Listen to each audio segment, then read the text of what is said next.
standing on the stage, just like how I show up in my everyday life. No makeup, bare face, which is either very brave or very bad planning. But I'm here proudly showing the world my imperfections. These white patches all over my skin. And I get asked all the time, how are you this confident? My answer usually surprises people. You don't need confidence. What you actually need is permission to embrace imperfection. I say this as someone who used to wait for confidence, and in the process, I postponed my life. For as long as I can remember, I wanted to be a model. When I was little, I used to flip through magazines, admiring the models in them while waiting for my mom at the salon. I've watched every episode of modeling competitions on TV. I practiced posing in front of the mirror, imagining one day I'll be in front of the camera. But then 6 years ago, when I was on my final year of medical school, my skin suddenly changed. I developed these white patches. It started small, then spread throughout my body.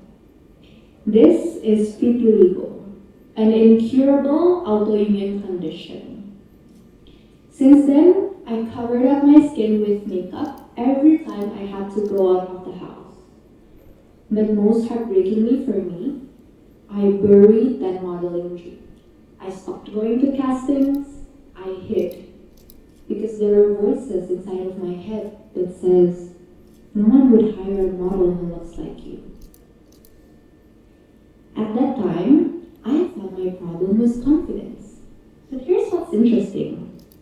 I actually knew how to perform confidence. For me, performing confidence looks like putting on a bit of makeup on my face. And that enabled me to show up confidently in spaces where I was already invited and already belong. For example, I was still able to be present at campus, meet patients at the hospital, even host events and speak on stages. But in spaces where my belonging was at risk, my confidence collapsed. That is why I avoided castings, because I think it's not just about preparation or skills, it was about being judged visually for your body, and it's about being chosen or rejected. And it showed even more behind closed doors, when I am on my own, alone in my room. One night, after a full day of meeting patients, I was about to remove my makeup. But I avoided the mirror. I had the urge to take off my makeup without looking at myself, because I didn't want to see the person underneath the performance. That's when I realized confidence can be functional. It can help us perform, show up, even succeed professionally. But it doesn't automatically make us okay with who we are inside, especially when belonging is at risk. I know my story can relate to so many of you in one way or another, because this is not just about skin. We do this with many other areas in our lives. I will launch my business when I have everything figured out. I'll post my social media contents when I feel confident in front of the camera. I'll apply for the job when I feel qualified enough. But you're not waiting just to feel ready. You're waiting to feel safe. Safe from rejection, safe from judgment, safe from the possibility that if you show up as you are, you might not get chosen. And that makes a lot of sense. It's not just a mindset issue, it's literally biology. Millions of years ago, our ancestors needed each other to survive. When you got kicked out of the tribe, that wasn't just awkward, that's dangerous, like might get eaten by a bear dangerous. And interestingly, that wiring for belonging in our brain is still with us to this day. So, if something about you feels imperfect, and it might threaten whether you're still accepted by others or not, our nervous system doesn't ask, am I confident enough? It asks a much more human question. Will I still belong? Because the truth is, imperfection in itself is not that scary. We're not afraid of having flaws. We're afraid of what those flaws might cost us.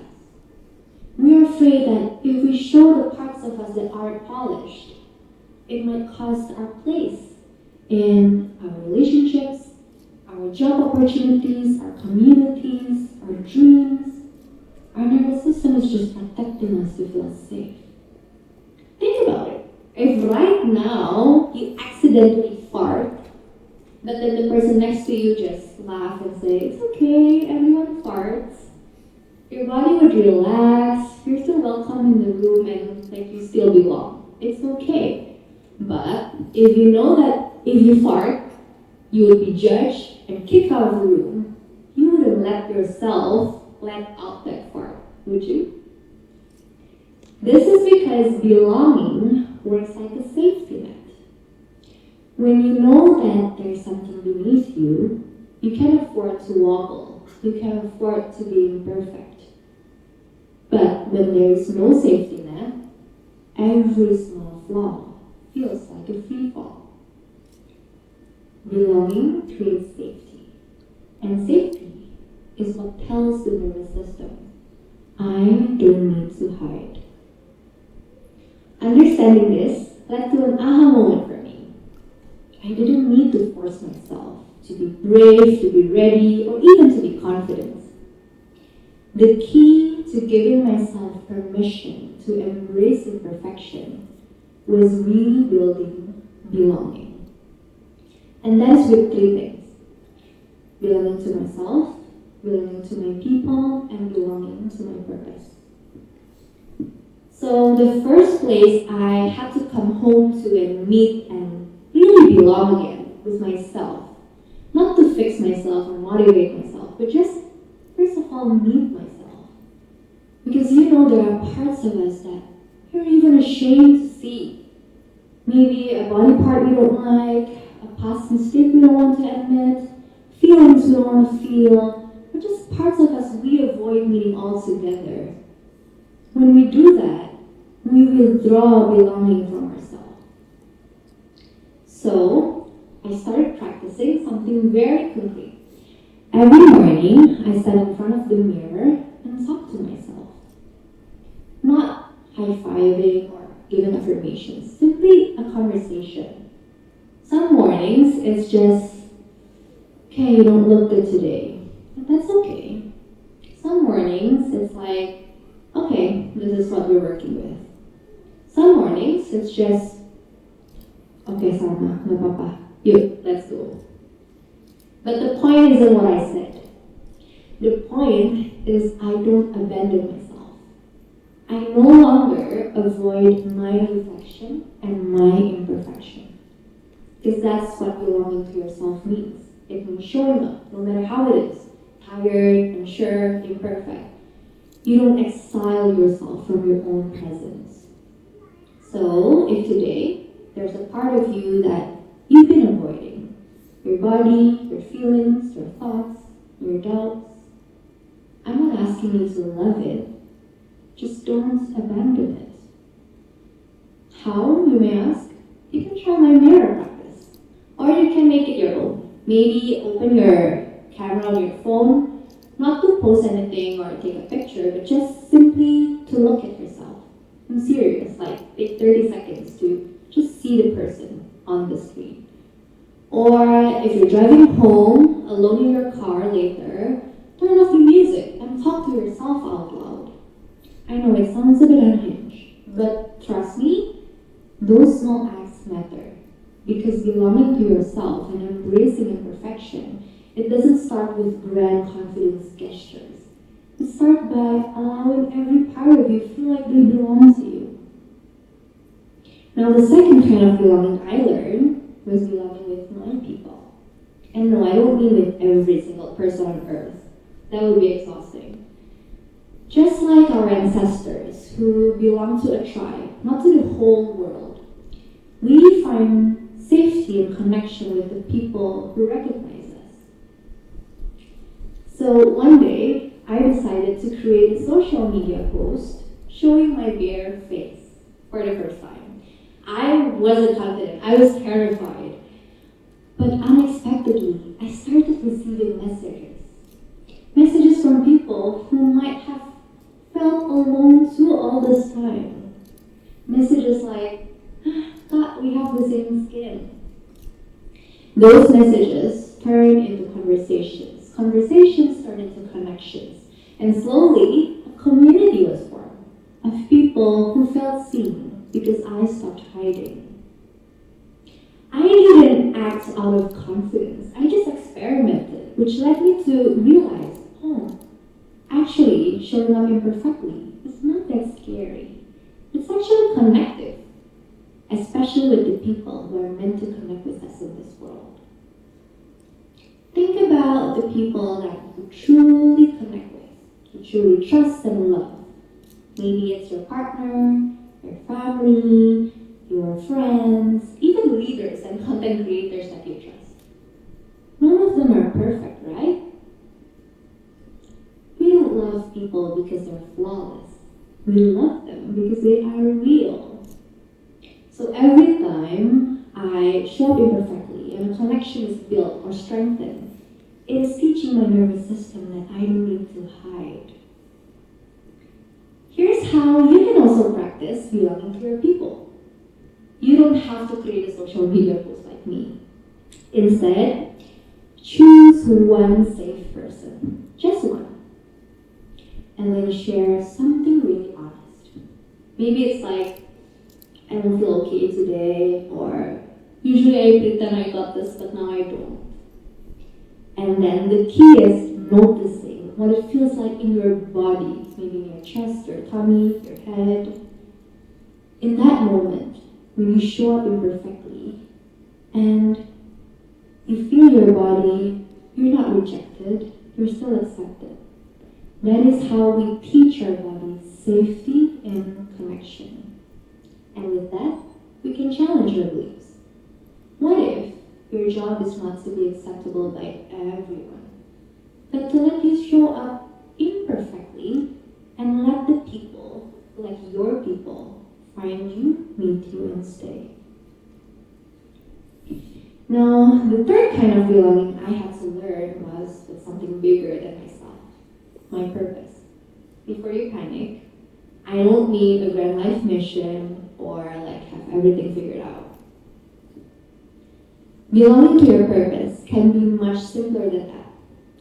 It just means anchoring yourself in some kind of meaning, so that when things don't go your way, you don't have to disappear. 3 years ago, I decided to pursue my modeling dream again by auditioning for one of the biggest beauty pageants in Indonesia. I came to the competition highlighting my imperfections, knowing clearly that I don't fit into the usual standards. And you guessed it, I failed. I didn't make it as a finalist. But for the first time, I did not disappear. Because I didn't show up for approval anyways. I showed up for a purpose. That was to tell the world that beauty can be however we define it to be. So what I did next was I actually knocked on my own doors. I cold emailed a lot of media outlets, asking if they want to collaborate to spread my message. A lot of them ghosted me, but a few said yes. And that led me to stages after stages after stages, including this stage that I'm standing at today. When your belonging comes from purpose, not outcomes, you don't need guarantees to begin. Belonging to your purpose doesn't mean you know exactly where you'll end up. It just gives you enough reason on why you're willing to begin, even imperfectly. So let me ask you this. If the outcome does not define your worth, what would you allow yourself to try, even imperfectly? Today, standing on the stage, bare face, not because I'm confident, but because I feel safe in who I am. I never intended to make my imperfections the very thing that opened doors for me. It just happened so naturally as I stopped hiding them. The girl who once buried her modeling dream now gets invited to model for international beauty brands. I've walked in the biggest runway in the country.